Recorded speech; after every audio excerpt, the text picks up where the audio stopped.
What's up, degenerates? This is Locked In. I'm your host, Mason Cameron, at PFF_Mace on Twitter. And with me, as always, my partner in crime, Vishaal Gupta, at Vishaal_Gupta95 on Twitter.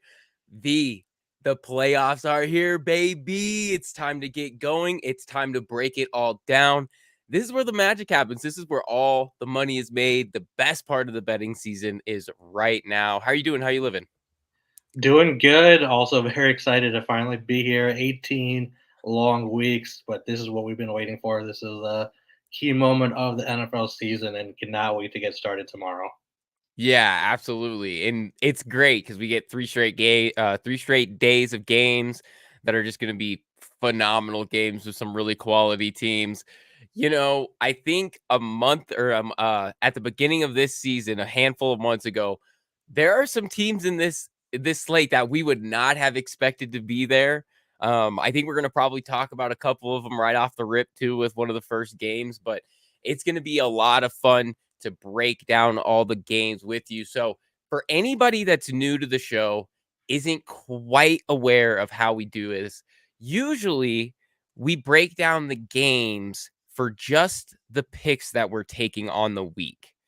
But this week, being the special playoff week that it is, we're going to go ahead and crack into all the games on the slate just so you guys can get kind of an idea of where we see these teams at and how we viewed them throughout the year moving forward and how you can kind of value them as they head forward into the playoffs. So that'll be a lot of fun. We might not have a bet specifically for every game, but we're going to give you some betting nuggets and some betting tidbits that should really help take you a long way. So that'll be a lot of fun. And we're cracking straight into it. So the first game on our slate here, we have the Cleveland Browns heading into Houston. The Houston Texans are hosting a freaking playoff game. I did not think I would see it in D'Amico Ryan's first year, in CJ Stroud's first year, in Will Anderson's first year. These guys are going to the playoffs. That's got to be exciting for them, V. What did you make of this Houston team all year long? Yeah, very definitely cannot say that saw this one coming. Definitely started off the year betting against them because that's just kind of smart business in the NFL. You want to bet against some of these rookie quarterbacks to start off their young career, but it became very apparent very quickly that that was not going to be a successful long-term strategy against CJ Stroud. Dude just came out of the gate just on fire, unbelievable stuff from like the guy that nobody really I mean, it's hard to believe that anybody could have projected this for him coming into his rookie season, just breaking all sorts of records. 4,000 passing yards, probably going to be unanimous, offensive rookie of the year. So just fantastic stuff. And then again, like we mentioned previously, it's not just Stroud; it's all the other rookies that they got as well. Whether that's Will Anderson or Tank Dell and all the stuff they're doing. First year head coach in D'Amico Ryan's, first year play caller and Bobby Slowick, just doing fantastic things for Houston. Just an unbelievable turnaround for that franchise. And I hope it's, a model that other teams look at like, why settle for good or average when you can make massive strides, massive turnarounds if you bring the right people into your building, whether that's at the coaching positions or at quarterback or whatever. There is excellence out there. And so don't settle for mediocre. Look at what Houston is doing right now. So awesome to see what they did this year. Yeah, absolutely. And shout out PFF Bobby, a PFF alum over there, calling the plays for Houston. I'll pat my own back, even though I have nothing to do with Bobby's success. So, anyway, but I'm right there with you. We've talked about it all year long. The reason that this team came along so far is because these young players that were able to just blow out expectations every week over at PFF for the entire regular season. I was writing up the top 15 graded rookies after every single week. And the Texans had 3 guys in there for a vast majority of the season. And that could just tell you how quality these guys were that they drafted. A lot of people were questioning why or how they were able to move up and take 2 guys as early as they did in last year's class. And it paid off dividends for them as now they're in the big thing dancing right now. And frankly, they have more than just this draft class. We talk about guys like Derek Stingley, who've played amazingly, other sophomores that are just fantastic players across their defense. Hey, the sky's the limit for this team. If they won 10 games in their first season, I would not be surprised to see them win even more games as they move forward into years to come. And it's going to be a lot of fun to watch them. Absolutely. On the other side of the ball here, we have the Cleveland Browns, which this, I think, frankly, 11-6 for this Browns team. If you told me in October that this Browns team was going to have 11 wins and be in the playoffs, I would have laughed in your face because, wow, they went through all these quarterbacks, all these issues. At one point, they lost Nick Chubb, one of the top running backs in the league, to potentially brutal, devastating injury. They went through all these quarterbacks, and yet this defense was able to keep them on the right track for a long, long time. And now we see the resurgence of Joe Flacco, Bronco alumni Joe Flacco, by the way. Thank you very much. But yeah, it's just been an amazing turnaround for them. V, what have you made of the Brown season so far? Yeah, very similar sentiments to what we just talked about with Houston. It's just incredibly surprising to see what they have done. I mean, they started out the season with kind of a bang defensively. They shut out a couple teams early, including Cincinnati and Tennessee. So everybody's really focused on what Jim Schwartz is doing with that defense to start off the season. And that continued throughout most of the regular season as well. But the key focus very quickly became the offensive side of the ball because of the injuries, like you mentioned, and also just pretty below average play from the quarterback position early on, whether that was Deshaun Watson, Dorian Thompson Robinson, or PJ Walker, guys getting banged up, or even when they were healthy, just not playing all that well. So, people really just weren't expecting too much out of this team because you just couldn't trust that offense. In comes old man Joe, and here we are a few weeks later in the playoffs. I mean, this team was resting starters in week 18 because they had already locked up a playoff spot, and who would have thought that would happen this season. So again, just great job by them. Great job by Stefanski for getting everything, under control and managing all these hurdles that they faced, whether injuries or poor play or whatever it is from, their quarterback who they pay so much money to, and still being able to get to this position. So great job by them, and, fantastic season, and excited to see what they do in these playoffs. Yeah, absolutely. And Stefanski, the odds-on favorite right now to win Coach of the Year. Actually, both of these guys are the 1 and 2 right now odds trending coaches to win that award right now in D'Amico Ryans and Kevin Stefanski. So that's an interesting draw for this game in particular, and who could end up taking this one home. It might be a nice little coaching battle. Yeah. Frankly, something else that's been absolutely impressive in regards to Cleveland is they haven't just been good as a straight up record. They're incredible against the spread. They've won 62% of their games against the spread, 10-6-1. That's one of the top 4 tied for against the spread records in the entire NFL. So that's a pretty phenomenal feat for a team that at one point was starting PJ Walker and Dorian Thompson Robinson, and we were questioning if this team was able to get 10 points in some games, and now they're dancing. So this is an incredible game. So when we head into this matchup here, what we're looking at is the Texans are actually looking at you know what? Let's double check this a little bit more here, because it looks like the lines have spread quite a bit. But it looks like depending where you shop, you could get this line at a variety of different numbers. So for starters, we're looking at it anywhere between Cleveland -1 to Cleveland -2.5 on FanDuel, which I know that most of you at home definitely have a FanDuel account. And for anybody that has been keeping up, we now have ESPN Bet. So everybody make sure you go get your ESPN Bet accounts, because like we always say, V, it doesn't matter about what you're picking. It matters about shopping around. So go around, no matter what you agree with, no matter who you think is smart, say you agree with me, but you think V's an idiot, or say you're like Mason, he is so dumb, I need to follow V on this. Well, it all matters is that you have to go shop around to find the best prices. So make sure you do that. Go get your ESPN bet accounts right away. But so we head into this one, V. We have a 1.5 and a up to about a 2.5 spread here in favor of the road Browns. And the game total on this one, we're looking at about 44, which isn't a terrible line, right there, kind of about in the middle. What do you make of this matchup in particular, though, V? We have this Browns team who has obviously been a powerhouse defensively. They struggle a little bit allowing some scores in the back half of the season.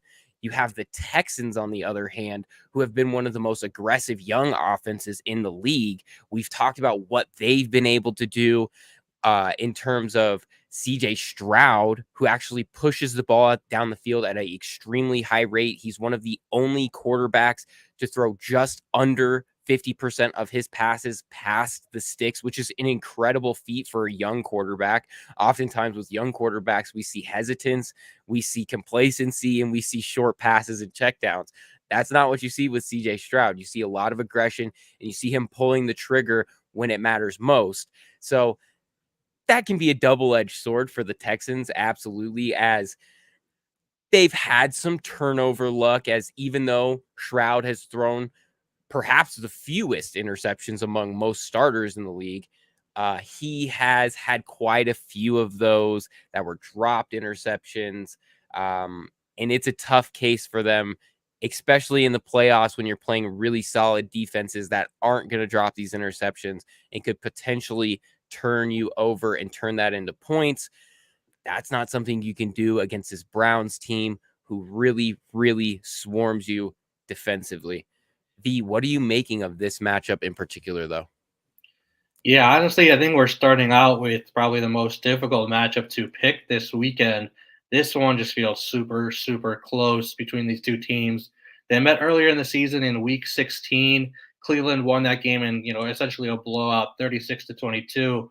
But Houston had a bunch of key injuries in that game, specifically CJ Stroud did not play and Will Anderson did not play. Obviously, that makes a huge difference. Also, their starting safety, Jimmy Ward, went down early in that game and has not returned since with an injury. So I don't really think you can take too much away from that game in terms of projecting on what could happen this week because, again, just too many key injuries for Houston in that one without having Stroud or Anderson there. There's a lot of injuries potentially in this upcoming matchup tomorrow as well. For Houston, Jerry Hughes has already been ruled out on that defensive line. Will Anderson, Sheldon Rankins, Noah Brown, and Robert Woods are all listed as questionable with various injuries. Yeah, I think you would expect most of those guys to play, but again, they might not be 100% when they're out there. For Cleveland, Denzel Ward is listed as questionable. Safety Grant Delpit has already been ruled out, and their fantastic kicker this season, Dustin Hopkins, has already been ruled out for this one as well. He's been a key piece for them in late situations. I think we all remember that San Fran game early in the season where he made a clutch kick at the end of the game. So just a lot of injury considerations in this game. I think it makes this game very, very tough to predict and project to figure out what the outcome is. I think, just given what we've seen from Stroud and just his ability to create such explosive plays, it's hard to bet against them when you're getting points as the home team in this one, even though it's not a ton of points. Like you said, it's between 1.5 and 2.5. So again, kind of makes it essentially a pick 'em, but I don't know. I think it's very clear that when Houston has some of their guys defensively out of the game along that defensive line, whether it's Will Anderson, Jerry Hughes, Sheldon Rankins, that's a very different defense. They're not nearly as competitive, but when those guys are out there on the field, they can shut down opposing offenses. We saw what they did against Tennessee a couple weeks ago. And then it was a close game last week against Indy, but, Indy only scored 17 points in that game. So it was still a fantastic defensive performance by Houston. I think they just play well enough and consistently enough on both sides of the ball when they're fully healthy that it's tough to pass on them when they're getting points at home. I know what Flacco has done the last few weeks. He's been off the charts, but they still have concerns with injuries on the offensive line with a lot of guys who've missed significant time this year. Their running game has not really been super efficient, whether it's Jerome Ford or Kareem Hunt. You're really just relying so heavily on Joe Flacco to carry the load there that, any mistake small here or there would be tough to overcome. Whereas I think with Houston, you have a little bit more margin of error because I think they're playing a little bit more complementary throughout both sides of the ball. So getting 2.5 with Houston, I think I would lean that way. It's not one of my favorite picks this week, but I think I would have to lean that way, and I'd probably have to lean towards the over in this game as well, just because there are going to be quite a few defensive players who are either out or banged up in this one. So that's probably where I would lean in this one. Yeah, and it makes a ton of sense. And, a good topic that you brought up there is the injuries to kickers. When we talk about close spreads like this, and you have a lot of times, I think most people will overlook an injury to a kicker. Just in the injury report, it's so easy to be like, there's the kicker. But those are crucial injuries, especially when we come time for playoffs and games are really decided by the thinnest of margins, which you can tell by this spread right here, how we have a road favorite anywhere between about 2 points and 1 point. So when you approach games like that, you need to account for things like specialists like kickers and even sometimes like punters, because them not having a punter and being able to flip the field can be a huge issue in vital points in the game.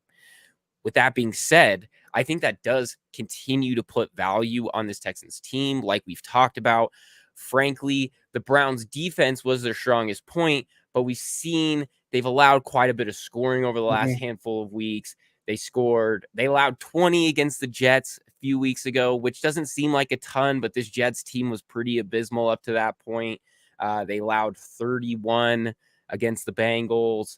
It's just been a little bit of a rocky go for them, considering there was a point where they were allowing about 3 points every single week, and they looked like the best unit we'd seen on the defensive side of the ball in a long time. So when we talk about that in terms of, say, Houston being a home dog, well, as a home team, Houston's not terribly great against the spread. They're about 4-5, but most of those came as home favorites a little bit later in the season, as more people were betting on them, us included, absolutely us included. And that is a little bit troublesome, but right now they're as home dogs, and at home they as dogs, they are 2-2, so about 500, which is good considering the Browns haven't been road favorites very often this season. They've only been road favorites 3 times, which is actually kind of a significant amount considering how much they struggled, I guess is the nice way to put it, early on in the season. So with them to be 1-2 against the spread in those situations, maybe that's not super positive, but it is impressive that they've even been favored on the road 3 times. So with all those things being said, I think some value here has to lie on road dogs. It always does in the playoffs. You play all season long for the opportunity to play these games at home, and the Texans get that opportunity. Yep. That will make all the difference. I think this line is a little bit strange. I think you might see it move a little bit more as we get up to kickoff. And with that being said, everybody, these are playoff games. They are the most bet games of the year every single season. So lines move quite a bit and fluctuate quite a bit as we move up to kickoff. Lines can move even a whole point or a half point in the hour or two leading up to kickoff. So make sure you're always monitoring these lines as we get closer to kickoff time, and you can take advantage of the values where you see them. At 2.5, that's a fine value. I don't really see it moving up to 3. So you might as well take it here at 2.5 if that is where you like them for Houston. And then if something maybe were to happen and it is to move maybe closer to 3, you could go in and sprinkle a little bit more on there. That's something that not a lot of people talk about all the time. You can continue to put money into your bets later on down the road and continue to squeak out that value as you get better and better lines, say if the line moves away from you. So that's where we stand with this one. This is the first game of Saturday, everybody. So remember, we have games Saturday, Sunday, and I believe Monday. So make sure you get your calendars in order. This is the early game Saturday. Cleveland heading into Houston to take on the Texans. It's going to be a good one. That is going to be a really banger game to start off the playoff slate for sure. Absolutely. The next game we have on the slate here, the Tyreek Hill Invitational. We have the Miami Dolphins heading into Kansas City to take on these Chiefs. Looks like the Chiefs are 4-point favorites at home. Game total on this one, about 43 points. That's a really interesting line. It's like a juxtaposition of two strengths of these teams, as the Dolphins have obviously been an entirely explosive offense pretty much all season long, whereas the Kansas City Chiefs have struggled with their explosive offense. That's not usually their MO, and they've hung their hat on their defensive prowess this season, and it's kind of been an impressive change for them. V, what have you made of this Kansas City team who's made us a bunch of money this year off of unders? Yeah, definitely an interesting season for Kansas City. You know, they started off the season with a couple injury concerns early on. Travis Kelsey and Chris Jones, you know, a little bumpy to start the season at home against Detroit, but it seems like they pretty quickly turned that around when everybody got healthy. They went on a nice little streak there. But by the time we got towards the midpoint of the season, their offense really just fell apart there, just not playing super well. So, and they really haven't picked it up, you know, since then, you know, minus a couple games here and there. So, big takeaway from them is, you know, obviously their defense has been fantastic. We'll get into more of that as we break down this game. But the big thing has been just the disappearance of that offense. And, you know, we know Mahomes can still do Mahomes types things. That's not really the question. The question is this offense as a whole, as a unit, just not performing up to expectations and just not really being on the same page. Definitely a concern throughout the rest of these playoffs, depending on how far they go. So, you know, maybe not the best season, not the season they were hoping for, but they're still a 3 seed. They're still hosting a playoff game this weekend, so you know it can still be considered a success for them this year. And isn't that incredible? It's just like this is probably one of their more down seasons in over a decade, and they're 11-6, and they're the 3 seed in the AFC in a stacked Teams would AFC. kill for that to have that once every like 5 years. They can just do that in a That's down year. It's unbelievable. It's just absolutely incredible. And, you know, we talked about it a lot. Their defense has been their namesake all year long. Mm-hmm. We've taken a ton of their unders, which is why I said an under like this is such an interesting tidbit, as it's a whole point lower than the previous game we just talked about. And gosh, anybody that knows us knows 43, 44, 45 game totals. We hate those. We want big ones. We want small ones. We want to go Right. big or go home. So that's where we like to stand. But one of the things that's impressed me most, actually, as I was doing some research for a piece that I have coming out over at PFF regarding the playoffs team's strength and weaknesses, you guys can go check that out over there. One of the most impressive things for me has been Steve Spagnuolo. For this, he's been one of the most phenomenal DCs out there this year. And one of the reasons is because he schemes up pressure like no one's business. Like no one's business. They have 66 sacks this season. That's most in the NFL. 16 of those came from unblocked pressures that they dialed up. They just scheme up pressure whenever they want. They're extremely creative when they blitz guys. They have the the third ranking DB blitz rate at almost 20%. Almost 20% of their defensive snaps, they send a DB on a blitz, which is impressive to say the least. And my Lord, when you can generate 74 unblocked pressures in a season, you can almost dial up pressure at will. And when you have that ability, it takes the pressure off of your back end of your unit, especially on late downs like third and fourth, where you really need those pressures to help solidify your standing in the score. So that is an impressive thing for me. But another thing you touched on is there just lack of explosion offensively. I mean, it's come as a surprise to nobody. But when you really look into the numbers, you kind of see how bad it's been. They've only completed 19 of their 67 attempts over 20 yards.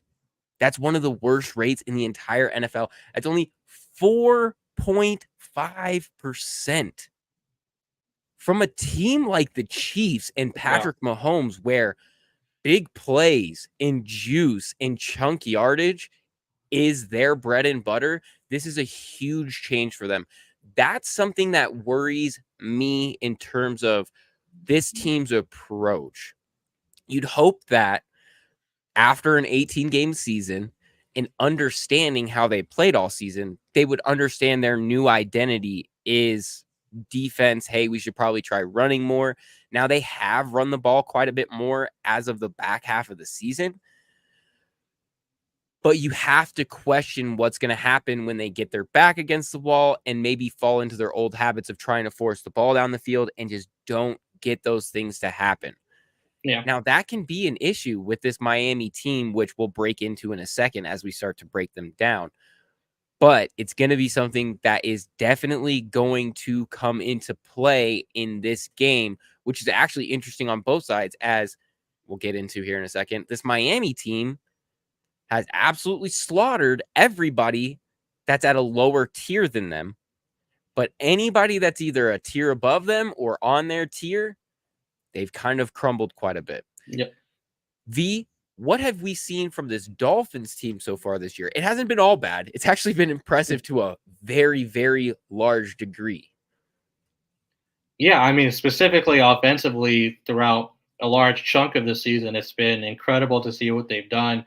You know, they led the league in points scored, I think, for the majority of the season. I'm not sure if they finished at number one, but they weren't one, they were two. So this has been a fantastic offensive season throughout most of the year. And then they also had nice chunks of the season where they were playing very well defensively when they were healthy, when they had, Xavier Howard out there, Jalen Ramsey, Javon Holland, Bradley Chubb, Jalen Phillips, and all those guys were out there. They had a nice stretch defensively, and you kind of felt like, wow, you have the offense going and the defense going at the same time.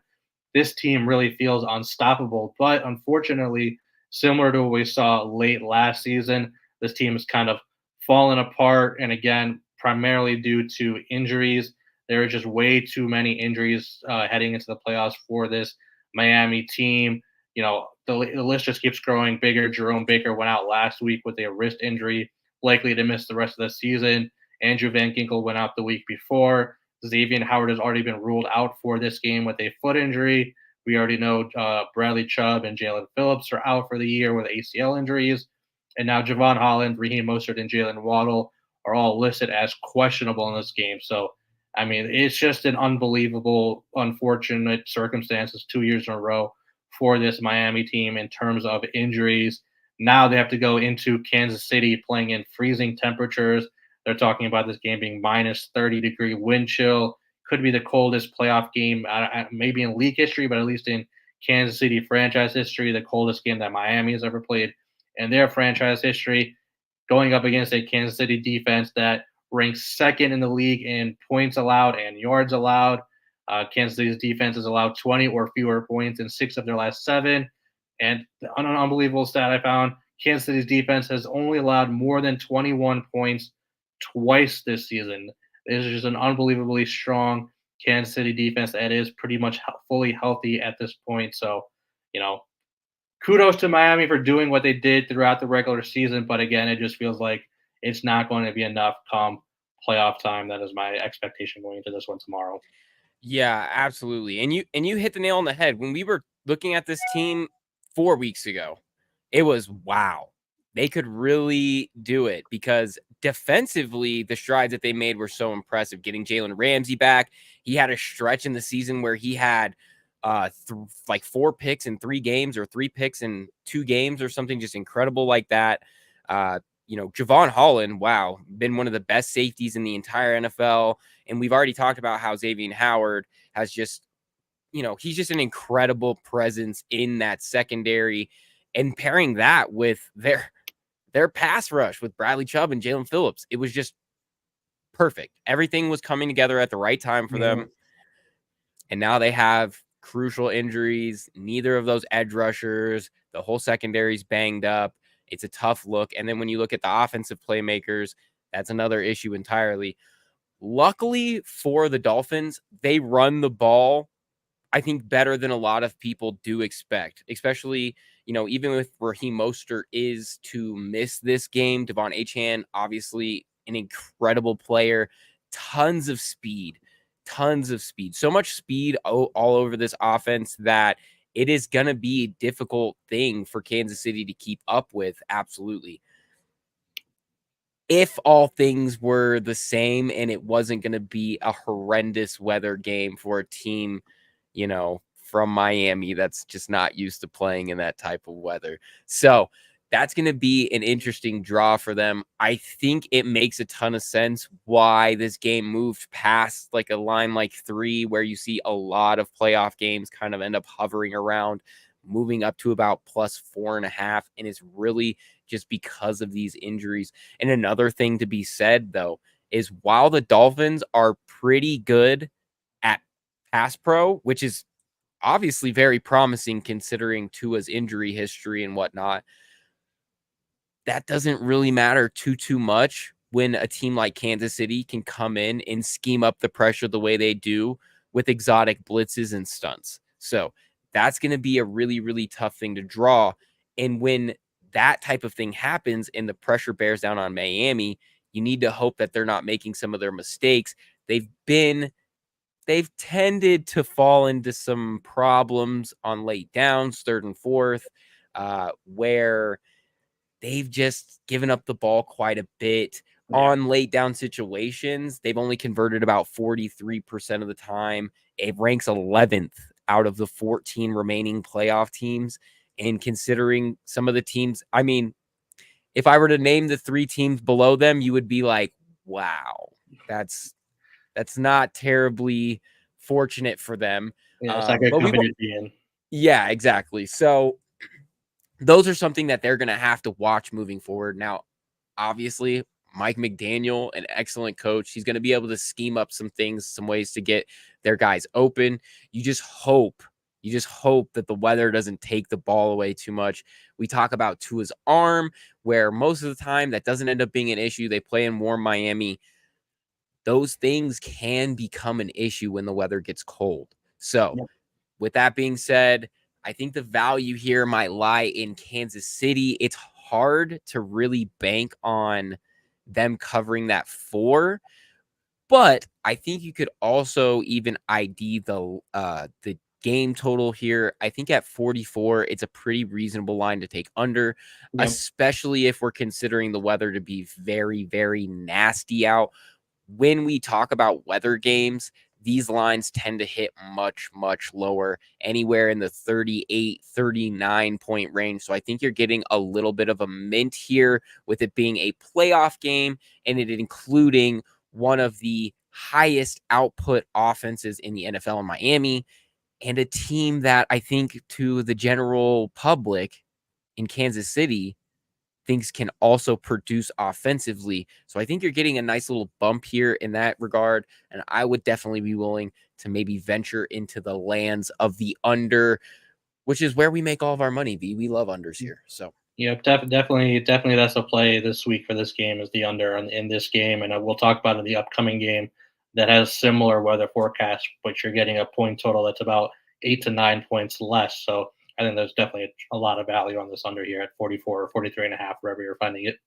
absolutely, absolutely. And of course, for anybody who's following along, we are going to have more straight up picks in our Discord. Right now, we're kind of breaking down the games, kind of letting you guys know where we lie. Definitely go check out our Discord, hit up importantnonsense.com, become a member. That's how you get in there. You can ask us any questions you have about any game for the playoffs, any bets you're interested in. We're happy to break it down. We're happy to see what we have in store. It's been a lot of fun to break everything down with all the guys over there in the Discord this year. Really shout out to everybody over there that's, making our football season a lot more enjoyable, getting to help people out and talk about betting and stuff. So shout out to all you guys over there. But now before this is the Saturday night game for anybody keeping track of score. Saturday night. Yep. Next game on the list, Sunday morning, we have the Steelers heading into Buffalo And I think, is this the game that they're putting on Peacock, V? Is this No, the that one was that the Chiefs game just that before. was the Chiefs game? That's a travesty, honestly. If the NFL, Roger, if you're watching, what are we doing, man? We got to let the people get the playoff games. Let the people watch. Anyway, so why couldn't this game be the one that's on This Peacock would though? probably Like, be the better game to put on yeah, I there. know. What are we doing? All right, so we have the Pittsburgh Steelers heading into Buffalo to take on the Bills. And perhaps the biggest line of the week at 9.5 points for Buffalo at home. Game total on this one, 34.5 points. Something that we were just talking about in terms of these playoff game totals, and they come into regards of weather. We almost immediately got reassurance that the last game total is not that bad when we look at this one. V, when you see, I don't even know, where do you want to start with this one, V? Would we rather break down what's happened in Pittsburgh, or maybe talk about you know what? Let's start positive. Let's talk about the turnaround and resurgence of this Bills team, who just at the end of last week, without a win and some things not going their way, could have missed out on the playoffs entirely. Now they're in the 2 seed, 11-6. They won the AFC East. I'm impressed by this Bills team, V. What have you made of their performance in the back half of the season and just their turnaround in general? It's been unbelievable. I mean, let's not forget that this team was 6-6 just a few weeks ago. They'd come off a heartbreaking loss in Philly in overtime. Their season very much on the line. And essentially, since then, every single game for them has been a playoff game. They just could not afford to lose any more games and risk falling further down the wildcard standings and falling further back behind Miami in the AFC divisional race. And what do? They just reel off several straight wins, go into Kansas City and win, host the Cowboys, win, go into Miami in week 18 for the chance to win the division, win. All this team has done has been clutch over the second half of the season. Tons of credit to them. All the credit in the world to Josh Allen. Anybody who thinks he's not a good quarterback because he throws a couple picks here and there, insane. Watch the game, watch what he does. This guy is a beast out there. The things he can do with the football, whether he's throwing the ball, running the ball. This guy converts a 3rd and 13 to essentially seal the game last week with his legs. There's not a ton of guys out there who can do that while also being able to drop missiles whenever he feels like it. So fantastic back half of the stretch for them. Very happy. And also, it just, I said it a couple months ago that there was a chance we were not going to get Burrow, Herbert, or Allen in the playoffs. So thank you to the Bills for not making that come true, and at least we get one of the 3 in there. So it should be a fantastic stretch coming up for them. What do you mean? You didn't want to see Mason Rudolph in the playoffs, No, V? thank Come you. on. No, thank you. Playoff Rudolph. No, but I think you're absolutely right. When we talk about just the insane, incredible turnaround from this Buffalo team, I think a lot of credit also has to fall to just how good they've played defensively, and especially in terms of takeaways. Wow, takeaways. And I think that was put on display in that last game, where it felt like every single drive you're looking over and there's a turnover by the Bills or the Dolphins. And it was just back and forth in a really hard fought, type of battle. Mm-hmm. And I think that when you can approach that going into the playoffs as this Bills team can, you're going to be a hard team to beat, especially when you pair it with one of the elite passers in the league like Josh Allen. And you said it. Josh Allen, he's thrown a few picks. He's thrown quite a few picks, actually. But with that being said, he's not the most turnover-worthy prone player by any means. He lets some get away from him. But frankly, I think the Bills will live with that variance. Granted, he had 6 turnover-worthy plays in just his last 2 games. You're hoping that something like that isn't going to be an issue moving forward into the playoffs, because those type of things can be backbreakers.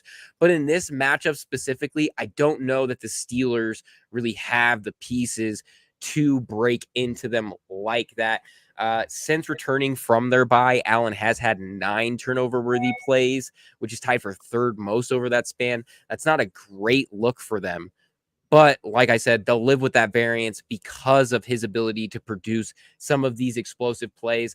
And because their defense is giving them the ball back, they're like one of the most aggressive and opportunistic defenses in the NFL on targets short of the sticks. They have 19 turnovers forced. That's the most in the NFL. This team swarms to the ball, breaks on short routes, and really makes you pay, which is a tough thing for a team like this Steelers team who has a lot of trouble with offensive efficiency, staying ahead of schedule, and producing chunk yardage. I guess that's kind of the perfect way to segue into the Steelers V. What has been your take on the Steelers this year? I know in a way, I don't want to hound on the Steelers too much, but frankly, I'm shocked to see them make it into the playoffs, given how abysmal they've been offensively. Defense has really been their saving grace to a large degree, but even in that regard, their defense has kind of taken a step back this season as a whole, and even in recent weeks.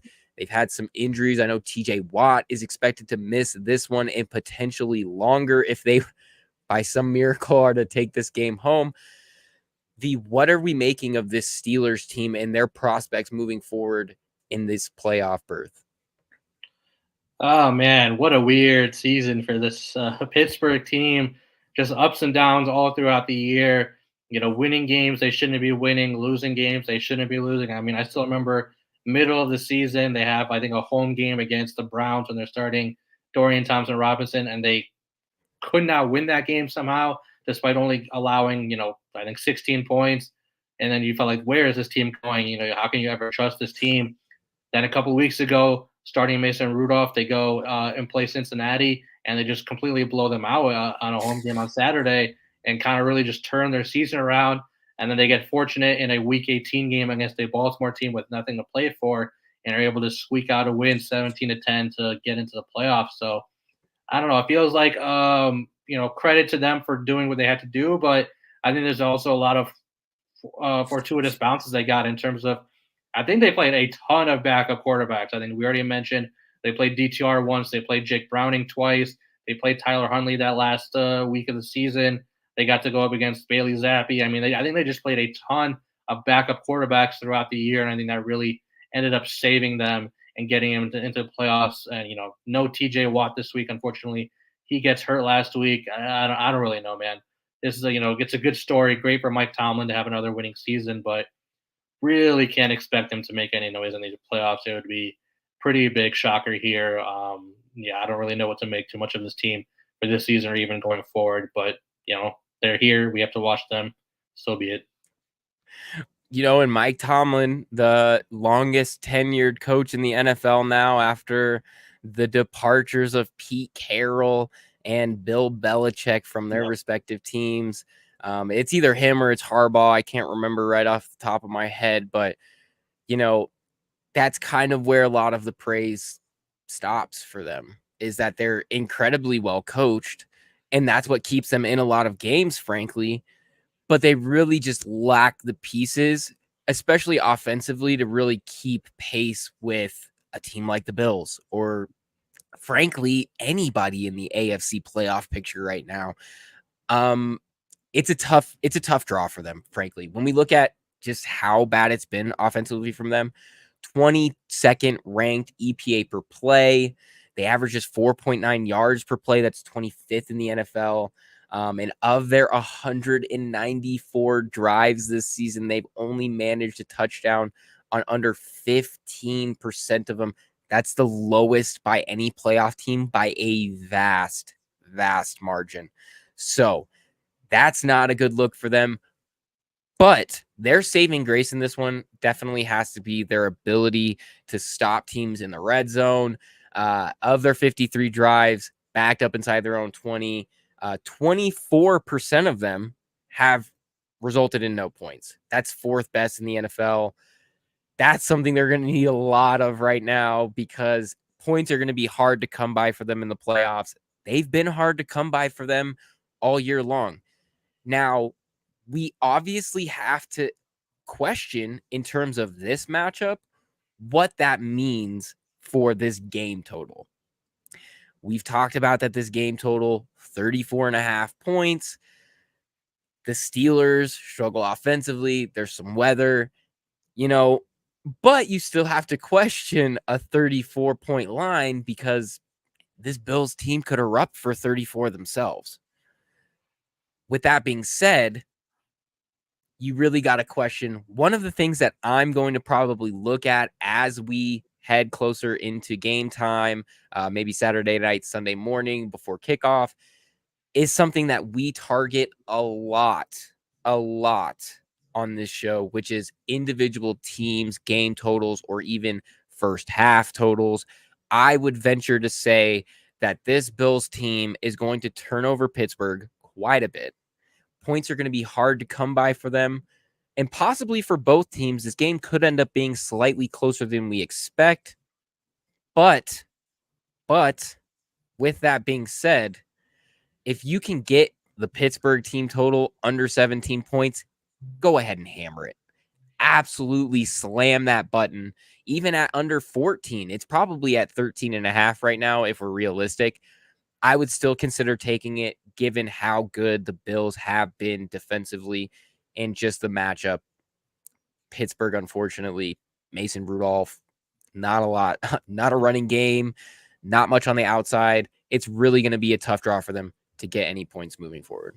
So, be anything else that we're seeing in this matchup that entices you? Anything that excites you about watching this one? Nothing's gonna excite me about watching this one. I'll tell you that one for sure. I think the weather could be a little bit more severe than we're mentioning. I think they're saying also freezing temperatures in this one and wind gusts up to 50 miles per hour. I think they're saying this could be reminiscent of the Monday night game a couple years ago between New England and Buffalo. That was just a complete shit show, and Mac Jones only threw like one pass that whole game because the weather was insane. So I think this could be pretty bad, and that's why the total is so low and is continuing to drop as we get closer to kickoff. So that's definitely something to watch out for. I think if Pittsburgh, was smart and had the right game plan, this would be a heavy running game for them. Keep the ball to their playmakers in Najee Harris and Jalen Warren. So I'm definitely looking at some player props for those guys this weekend because I think they should be getting a lot of touches. That would be my strategy for them in order to keep this game close and kind of not let Buffalo run away from this one. So looking at some player props there and probably would lean towards Pittsburgh covering in that sense, just because I don't think there's going to be enough opportunity for explosive plays in this one for the weather. And 9.5, 10 just feels like a few too many points in this one. So that's probably where I would lean. But this should be a very ugly football game all around. Yeah, and so I just looked into it too. Over at FanDuel, the team total for points right now for the Steelers is 11.5. If you wanted to take under 11.5, it's plus 100. Over is minus 122. That's a low number. Very low number. It's really tough because in pretty much any instance, in any regular instance, any neutral field, any game played in a dome, even for a team like the Steelers, we're probably like, yeah, that's way too low. With the weather, it's going to be a question. This might be one that you monitor moving forward, definitely. Or like you did just say, V, there are some opportunity for some value and some player props here. And frankly, sometimes we talk about the fact that, hey, player props, people associate player props with overs a lot. Overs are fun. We talk about this all the time. We like overs and player props. They're more fun. You're riding on the edge of your seat to get that over.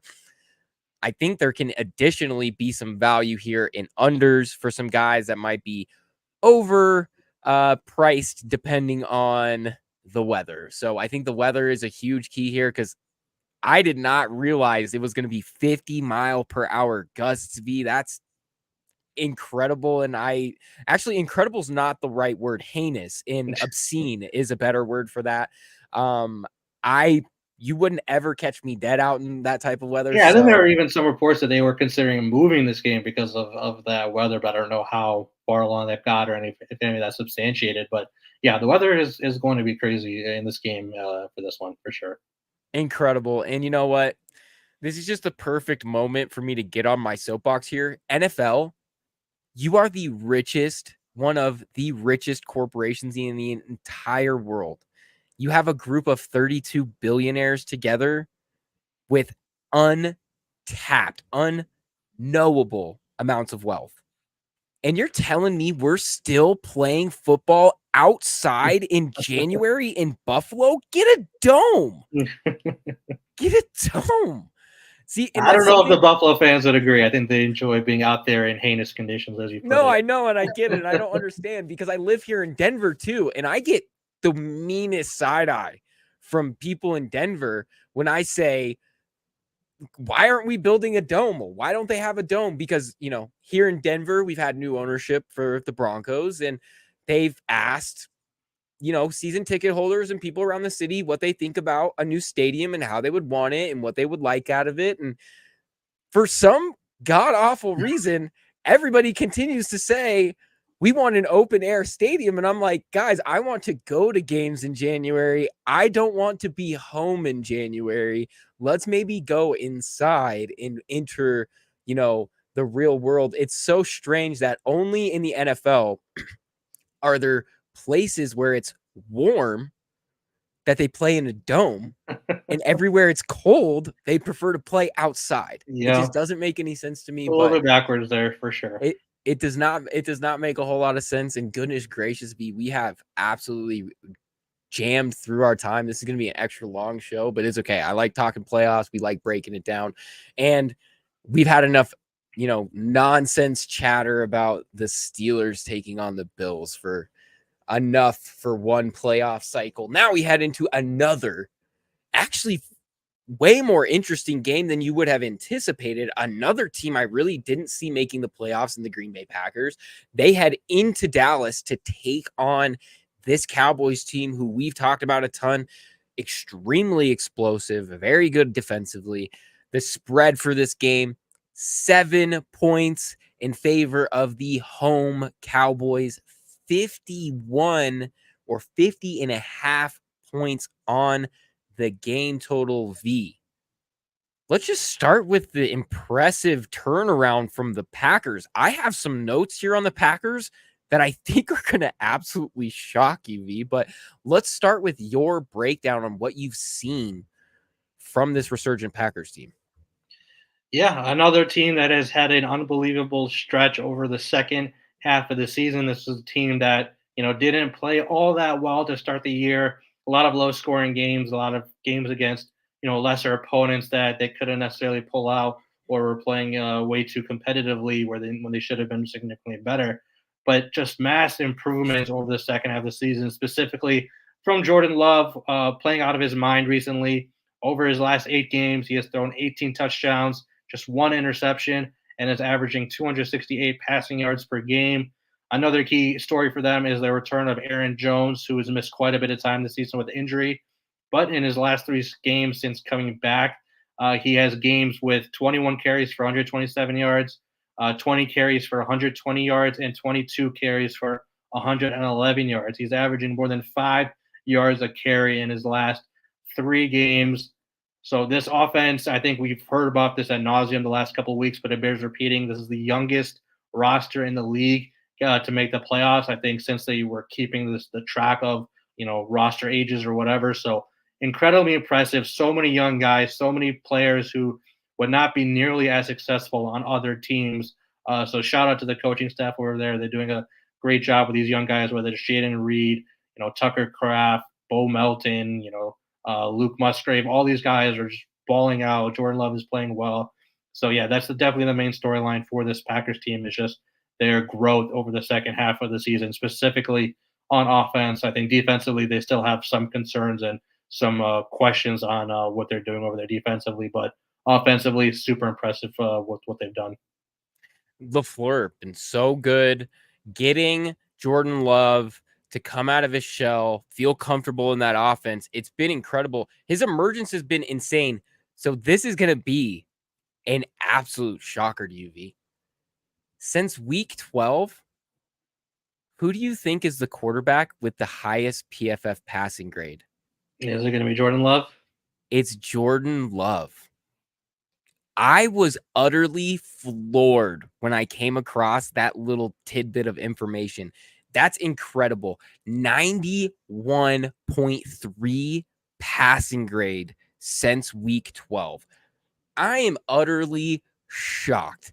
I owe Jordan Love an apology, frankly, because I know that we've all criticized his play and the play of the Green Bay Packers, but frankly, his play is the only reason that they're standing here right now. Yeah, for sure. It has been so impressive to watch him play and to watch him cook. Tons of big time throws, not a ton of turnover worthy plays. He's really playing efficient football, and he's playing at the top of his game right now. It's really, really impressive. You did highlight it, though.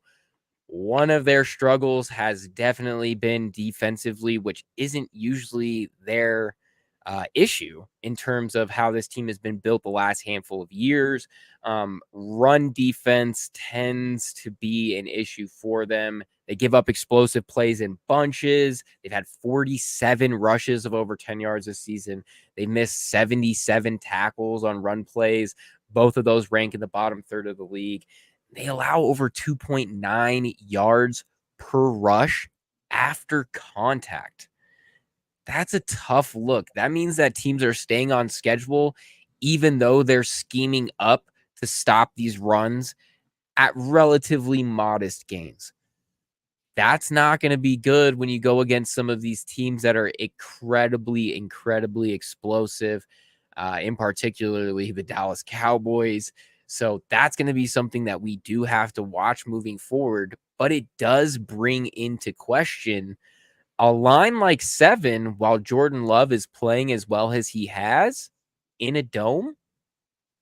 That might provide some value here. Now, it's a question because they come up against the Dallas Cowboys, who are perhaps the most explosive offense in the NFL. Like we talked about earlier, I don't know how the race ended up ending between the Dolphins and Cowboys at this very second, but offensively, it was kind of a 2-horse or a 3-horse race with them in San Francisco. So I'm interested to see how this one plays out.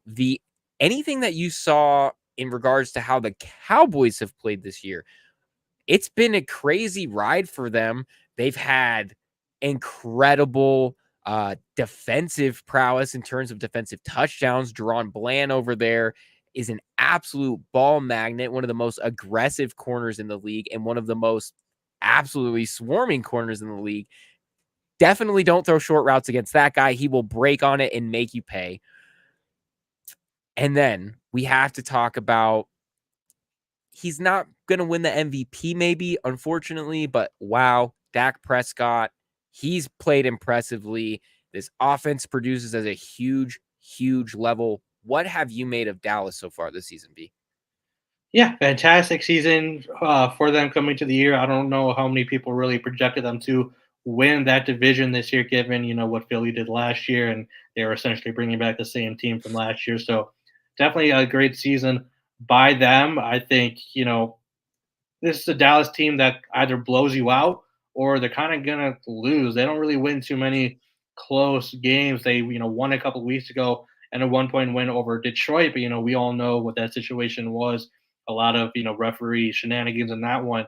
So really, if they're not blowing you out, you're gonna have a chance to not only compete but really win outright. So very interesting to see what happens in this one.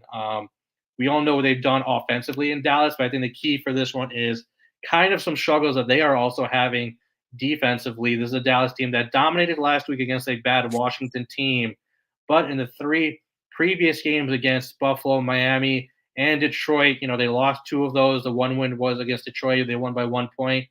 They didn't have a great showing offensively in those 3 games. They scored a combined 50 points, but more importantly, they got gashed defensively in all different areas. Against Buffalo, they gave up 266 rushing yards.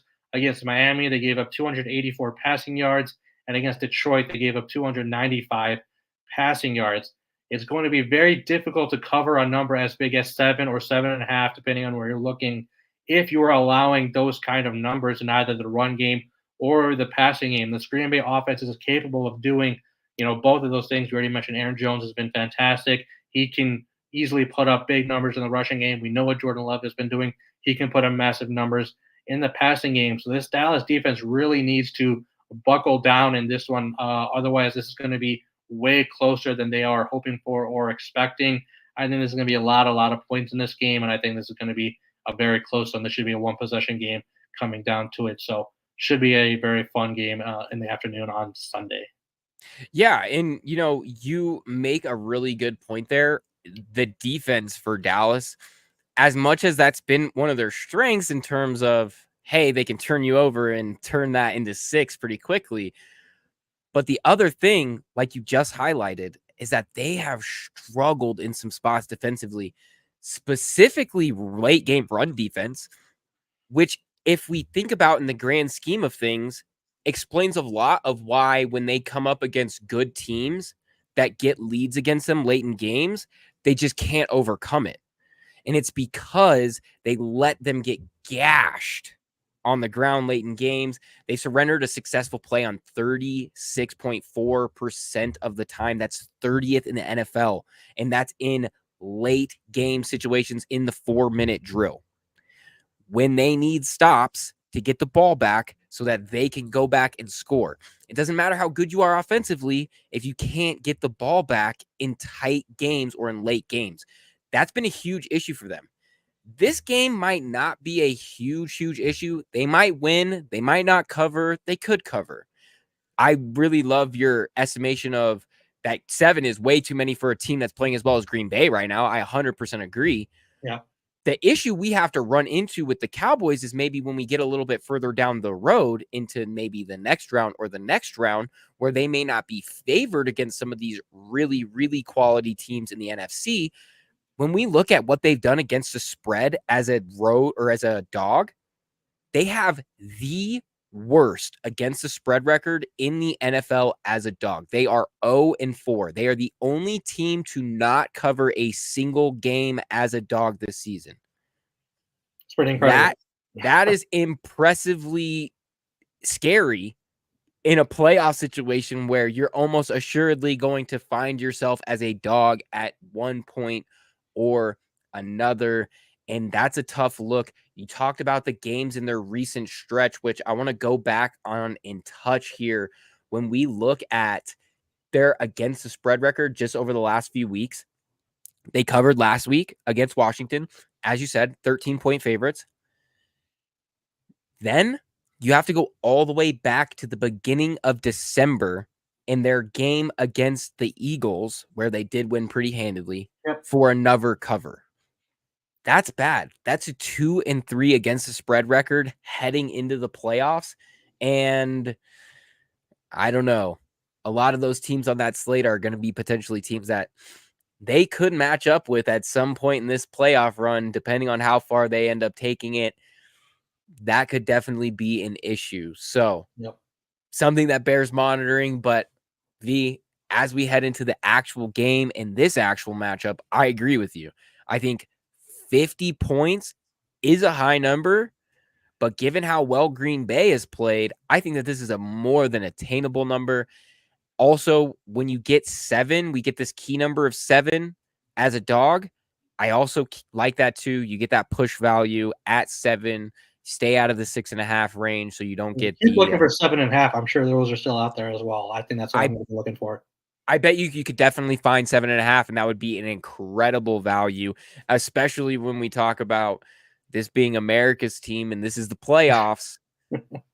Yeah, you're gonna have quite a bit of public money coming in. You know what? It might be worth it. Go get yourself a plane ticket to Dallas and put the bet in there, because that number is going to be inflated down in Dallas. So that could be the value of the weekend. Absolutely. You could make the plane ticket back on that bet in an instant. So I'm right there with you. I think it's pretty good. Anything else on this matchup that we definitely have to cover? I think we hit it again. Let's not forget, I think Green Bay, even though their defense has been better the last couple of weeks, Those games came against Nick Mullins and Justin Fields. Previous couple games, they got torched by Baker Mayfield. Bryce Young put up 30 points against them. I think, even though we've talked a lot of, negatives about Dallas, specifically their defense, their offense should have a fairly solid showing in this game. So, both Yeah, offenses absolutely. expect good performances from them. Absolutely. Absolutely. The next game we have on the slate here, the Sunday night game, 6:15. Well, that's my time, so disregard that. We have the Rams heading into Detroit to take on the Lions. I don't think we talk about this enough, but the Detroit Lions are hosting playoff games, baby. The world is good. The universe is healing, especially after we just talked about it, but especially after being robbed, absolutely jobbed of a win against the Cowboys a couple weeks ago. They're going to put all of that behind them as the Rams head into Detroit to take on the Lions. And we get a nice, clean line of the Lions -3 at home. Game total for this one, 51.5 points. This is another game being played in a dome. Now you guys understand the importance of weather when it comes to breaking down lines. This is why I look up the forecast every single week to see where we're at, because you can get some sneaky value. It does not say next to the game total, hey, there's going to be a foot of snow in Foxborough or whatever. So you have to kind of read between the lines to figure out some of these things and find the value, but it's always worth it to check weather, check things like that. Weather obviously doesn't matter in this one. It's cold in Detroit, but they're playing inside. Detroit's the only smart cold weather place that plays inside. I guess Minnesota too. But anyway, that's neither here nor there. So we head into this matchup.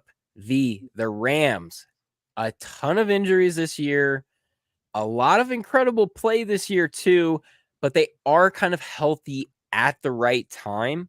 They've had some incredible outings from Kyren Williams. I think we continue to reap praise on Kyren Williams. Yeah. He, to me, is the engine that makes this offense go when he is able to get his workload in. They're a tough team to stop, especially because that means they can tap into that play action and just hit it right over defenses' heads with guys like Puka Nacua, Cooper Kupp. They've just been fantastic this year. V, what have you made of this Rams team and maybe these offensive playmakers specifically? Yeah, I kind of feel like a broken record, but once again, you just have to say a fantastic stretch from this team on the back half of the season. I think what these playoffs specifically are showing us is that even if you might have struggled at the beginning of the year, if you get hot at the right time, if you get hot at the end of the season, you can make a nice run. You can make the playoffs, and you can become a very dangerous team. That is exactly what Stafford and this Rams team have done. They went on an absolute tear to close the season. In Stafford's last 6 starts, the Rams have scored at least 26 points in all of them. They scored at least 30 points in 4 of those 6 games. They went 5-1 overall in that span, with their only loss coming in overtime against Baltimore in Baltimore. Puka Nacua has been fantastic. He's going to be one of the top candidates for Rookie of the Year. Probably going to lose out to Stroud, but that still doesn't mean that he wasn't a very deserving candidate. Stafford has been on fire. Cooper Kupp, has dealt with injuries throughout the year, but when he's out there and he's playing and he's healthy, he is still a fantastic top end wide receiver who is incredibly difficult to cover. So yeah, fantastic job by this Rams organization, by their offense, and finding some guys on defense through the draft to help bolster what was a very depleted unit, whether that's Kobe Turner, Byron Young, whoever it is. Those guys have really stepped up to go along with Aaron Donald, and they are playing, they're not playing, top tier football, but they're playing well enough where, if they let their offense do the thing, the defense can hold up and keep up with them and win some football games. So a lot of good stuff coming out of Los Angeles right now. And I love that you mentioned Kobe Turner. It's been so much fun to watch Kobe Turner. Kobe Turner is an unsung hero on this Rams defense. He is so much fun to watch. One of PFF's top 15 graded rookies. I'll continue to plug my own piece over at PFF every single week. One of PFF's top 15 graded rookies. He's been incredible. gets a ton of pressure, and granted, a lot of one-on-ones because he gets to play next to one of the most elite interior pass rushers the game has ever seen, and I'll go ahead and say it, and perhaps the greatest defender that the game's ever seen in Aaron Donald. When you get that and you get freed up, you got to take advantage of that. And Kobe Turner has done that. We talk about Cooper Kupp as well, another young player, another top 15 graded rookie. He's been fantastic. My big issue with the Rams has been kind of self-inflicted wounds. And I just, it's a tough break when you happen to be the team that is just dropping passes at an incredible rate. They've pushed their drop rate up to 6.3%. And that gets even worse on crucial downs like third and fourth, where it creeps up to 7.1%. They almost lead in total drops. It's really been a rough go for them. As explosive as they are, as fantastic as their receivers have been, that can't happen in a playoff situation. They need to convert those third and fourth downs. Dropping 7 of them when they could convert and keep the drive going is gonna hurt in a playoff situation. But with that being said, when they do get into the red zone, they are incredibly efficient. They've scored 55 of 57 times they've been in the red zone this season. That is incredible. That's the top in the league. That's 96.5%. And not to mention that when they get in the red zone, they just stay on schedule. It's really hard to put them behind schedule. They just continue to march and get their points. 39% of their plays have resulted, red zone plays have resulted in a successful play. So what that means for anybody who is following along at home, when you grade a successful play, it's a 4-yard gain on first or second down, or it's a first down on a later down, just making sure that you're staying on track and on schedule every play to put your team in position to continue to move the ball down the field.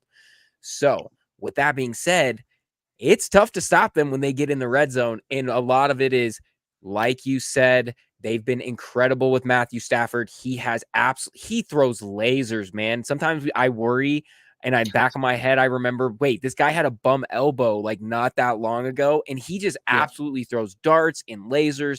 He's an impressive arm talent, and he's a lot of the reason why they succeed. And of course, we talked about Kyren Williams.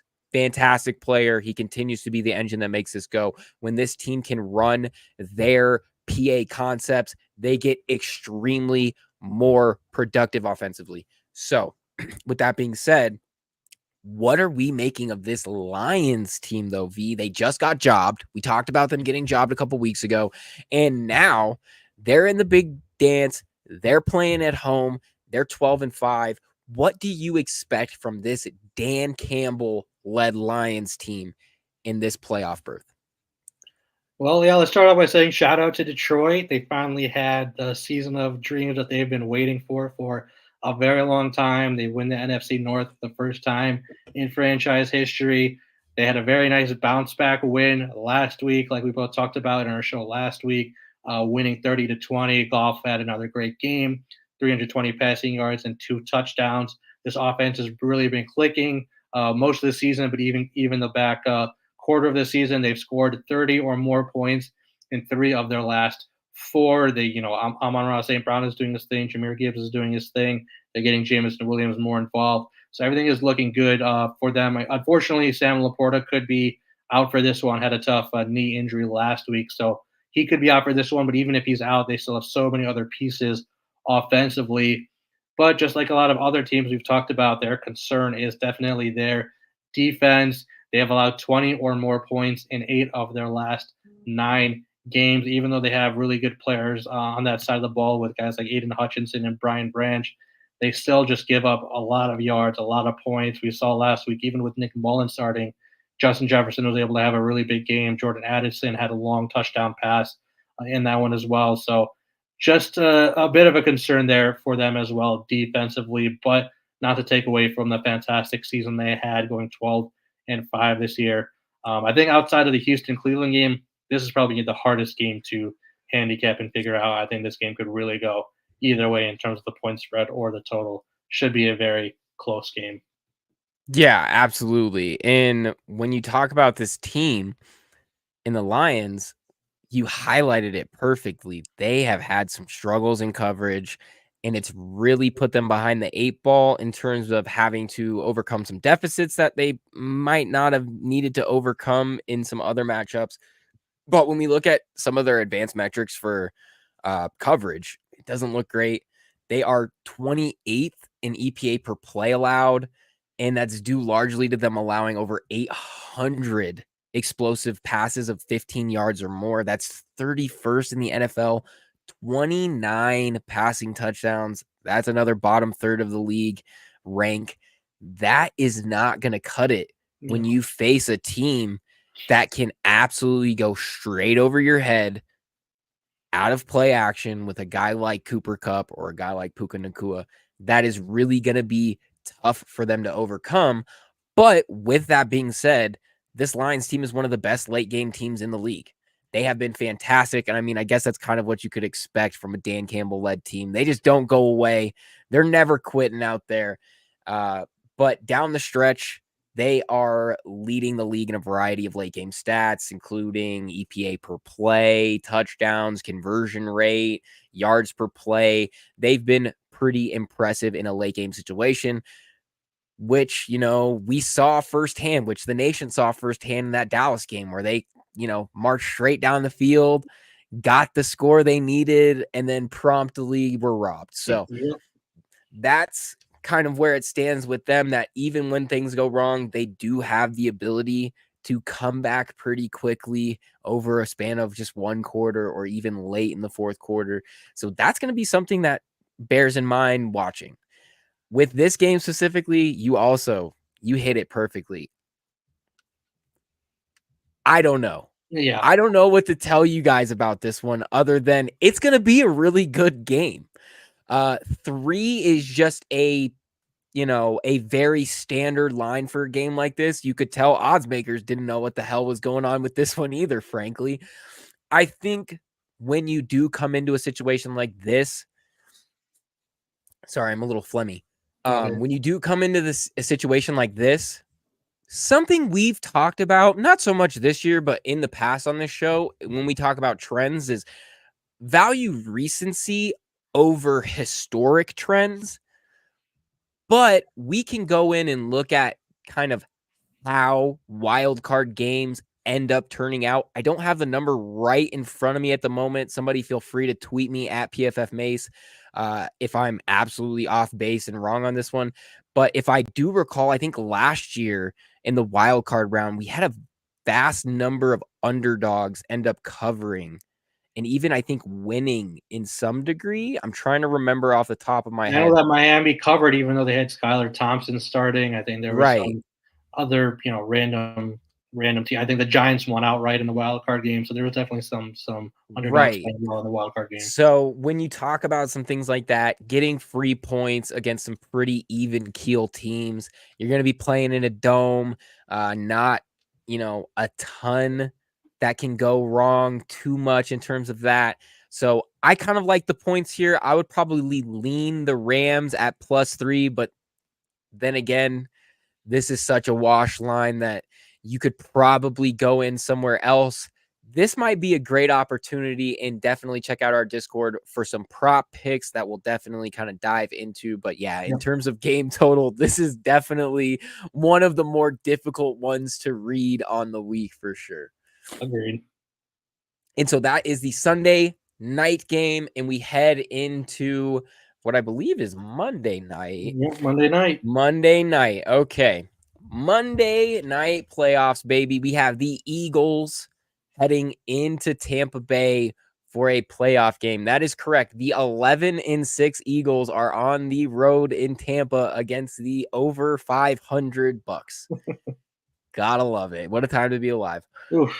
Philly -3 on the road. Oh, you know what we're going to talk about, man. This is something that we foresaw just a couple of weeks ago, even on last week's show. I get it. They're a really good team, or they were a really They good were a team. very good team. They were a very good team at one point. This isn't the same team that made that long run last year. It's just not. It's a tough break for them. In particular, defensively, they have had a lot of struggles. I was pretty eye-opened at exactly how bad it is just a couple nights ago when I was diving into some of these end of the season metrics, and it's been a struggle. But let me just dive into what they've done in late downs on 3rd and 4th downs. They're just by and large incapable of stopping teams in late downs in close situations or short yardage situations. They've had the 6th most plays run against them from a defensive standpoint. And it's because they just struggle getting off the field. They've allowed 48.1% conversion rate and 20 touchdowns on 3rd and 4th down. Just about to get off the field, 3rd and 4th down, you need one stop. And they've let up 20 scores. That is just backbreaking in terms of momentum for a defense. I know that we talk about, or for an offense, I know that we talk about the fact that momentum doesn't exist because it's not on my spreadsheet. But there's no way you can get around the fact that you can't get off the field and you let up that many scores. And just for continuity's sake, both of those numbers rank dead last in the NFL. Not being able to get off the field can be an absolute detriment to you against any offense that can keep on schedule to any degree. And for a team like the Bucks, who maybe aren't super powerful offensively, I would venture to say that him and Rachaad White can definitely stay on schedule, and that might be a backbreaker for this Eagles team. Now, with it being said, obviously, offensively, short yardage is their bread and butter. That's their prowess. They essentially, the entire football landscape renamed the quarterback sneak into something just to commemorate how good they are in short yardage situations. They convert at the highest clip of any team in short yardage situations. On 3rd or 4th down with less than 3 to go, they converted a 73.8% clip. So if they can stay on schedule, they could have a chance at this one. The issue is they've had a hell of a time staying on schedule. I think everybody talks about it all the time. Smarter football minds than me have talked about it, but this offense is just remedial. I think some even coined it a high school offense, which I think is a little bit disrespectful, but it does get across the point that this is just not a creative offense, and teams have started to catch on to what this Eagles team likes to do. Anything outside of the brotherly shove, they're really not getting much production out of. That can be an issue. V, what else have we seen with the Eagles or even the Bucks? Like, how have you liked what the Bucks have been able to do this season as well?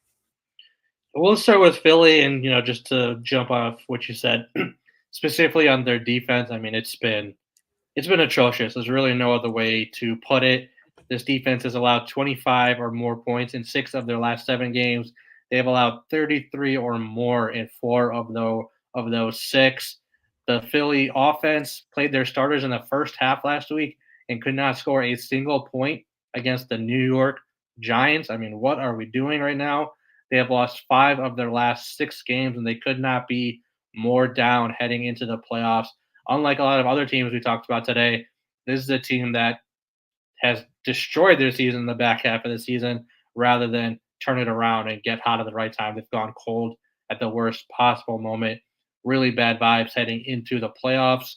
For Tampa Bay, it's a little bit more of a mixed bag, I would say. They've looked fine at times. They've looked really good at times, and they've looked pretty bad at times. Thankfully, they had a really nice stretch in late November, early December, where Baker Mayfield kind of looked unstoppable. They won 4 straight. They were putting up big numbers going into Green Bay and winning, beating Jacksonville, beating Atlanta on the road in a crucial divisional game. last couple of weeks have not been quite as good. They went 1-1 in their last two, and they scored a combined 22 points. Last week in a must-win game against Carolina, they could not get the ball into the end zone. So, even though they've done some nice things, I think there's also reasons for concern with this Tampa Bay team. Overall, though, I mean, given what Philly is doing on defense, it's hard to imagine Tampa Bay not being super competitive in this game and not honestly being a very good bet to win this game outright. I don't know who on Philly is going to be able to cover Mike Evans. I don't know how they're going to stop Rashard White on the ground. It's a mess over there in Philly right now. And the fact that they're still getting 2.5 to 3 points on the road, tough to believe, tough to see that come into fruition. So I think the bet on this one just has to be Tampa Bay and the points in this game. Yeah, you might just hold your nose and take it because, like we just talked about, you're getting points and it's at home. I don't know that the Eagles have warranted that on a neutral field that this would be a push game or they would be a 6-point favorite at home. I don't see And that that's not being the even to get into AJ Brown getting hurt last week and not practicing yet this week. He might not be out there. Jalen Hurts was holding his middle finger out to the whole world last week. This was some sort of injury there. So he's been limited in practice this week. I mean, it's a disaster over there right now. Let's be frank. Yeah, and just to put it into perspective, V, you said that this team specifically is doing the opposite of what all the other teams we've talked about over this show, where those teams have really excelled in the back half of the season. This Eagles team is the utter opposite. When we look at their against the spread record, it is not good in the back half. They have failed to cover a game since Thanksgiving. Oh my goodness, that's tough. 6 straight against the spread losses. That includes 2 games against the New York Football Giants. The New York Football Giants. Tommy DeVito and Tyrod Taylor's New York Football Giants covered twice against this Eagles team. And if you were following us in week 18, you cashed on that +5 Giants, baby. Mwah, you're welcome. Good call on that one, Mason. I know that was easy hit. That was the easiest. That was probably the only easy hit of the week was that. And it was just because, wow, this Eagles team is really suffering. And when we go in and look at what the Tampa Bay Bucks have done, they're right on par with the theme we've talked about with every other team in this playoff berth. And it is becoming a theme is that teams that finish strong are in the playoffs, and the teams that are holding on by a thread are falling out, unfortunately. And this Eagles team is one of those. When we look at what Tampa's done just since the start of December, they are 4-2 against the spread, and a large reason why is their offensive production. Baker Mayfield is playing fantastic football. He's playing better football than we've seen from him in a long time. And a lot of it, frankly, is due to him just throwing it up to 2 of the best receivers, one of the best receiver tandems in the NFL. I think a lot of people forget that Mike Evans and Chris Godwin are absolutely uncoverable in certain situations.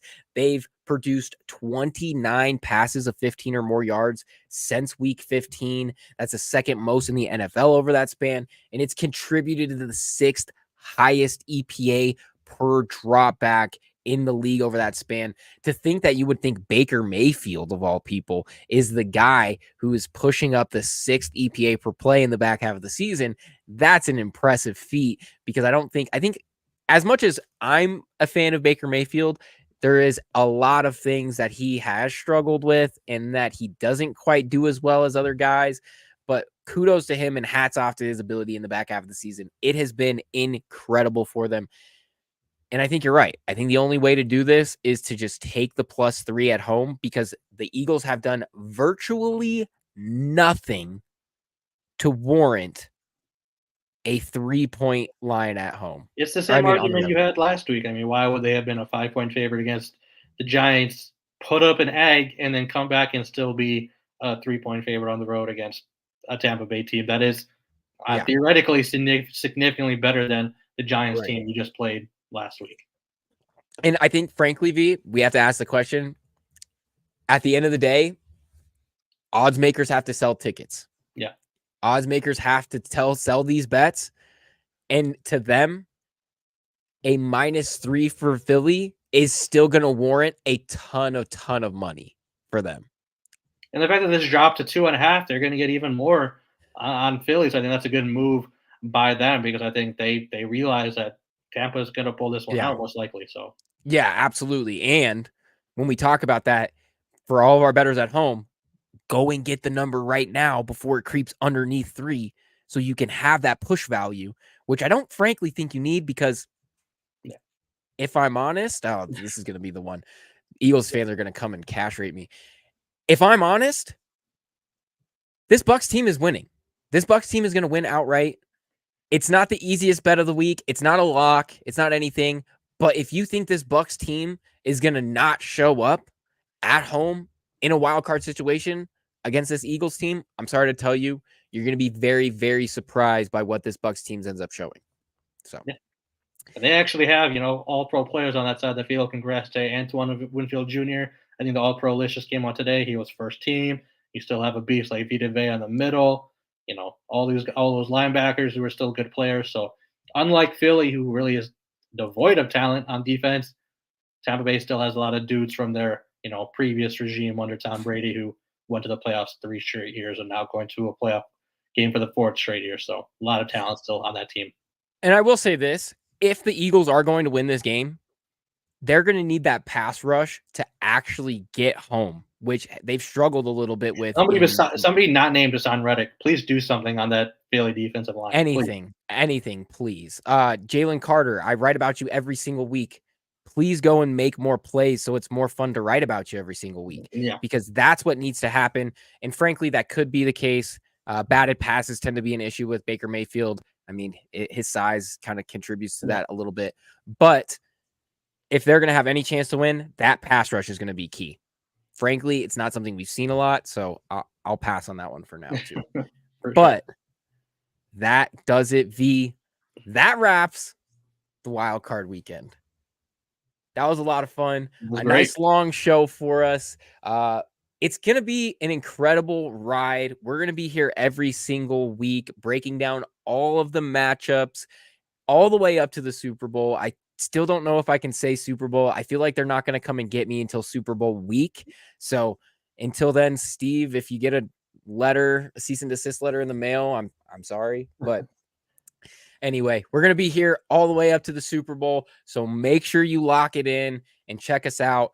Go over to our Discord. Also, go over to the importnonsense.com, become a member. That's how you get into our Discord. You get all of our picks there. We're going to have all of our picks in one place in the Discord. So you can go and check it out. If say there's something in there that we didn't break down that you're interested in, hit us up, let us know, and we'll crack into it and kind of let you know our opinion on that. So even if it's not something that we picked explicitly, it's something that we can give our opinion on, whether it even be, hey, maybe don't bet on it. So that advice, invaluable. We were a little bit early this Friday, getting a head start. We were all really excited on Wildcard weekend. We will keep everybody posted in our Discord with our show next week. We might do another early one. This was fun. Or it might be back at the regular time, 8 p.m. Eastern. Make sure you stay locked. Check that out. And yeah, V, that does it for our Wildcard weekend breakdown. Do you have any parting words for the people at home? Should be an unbelievable weekend. I think the fact that there's only one game that's even close to a double-digit spread tells you that there's going to be a lot of good football this weekend. So hopefully everybody enjoys. If you're Kansas City or Buffalo, have fun with that. That doesn't look fun, but we'll be watching from home. And we'll talk again next week. Yep. And until next time, everybody, good night and good luck.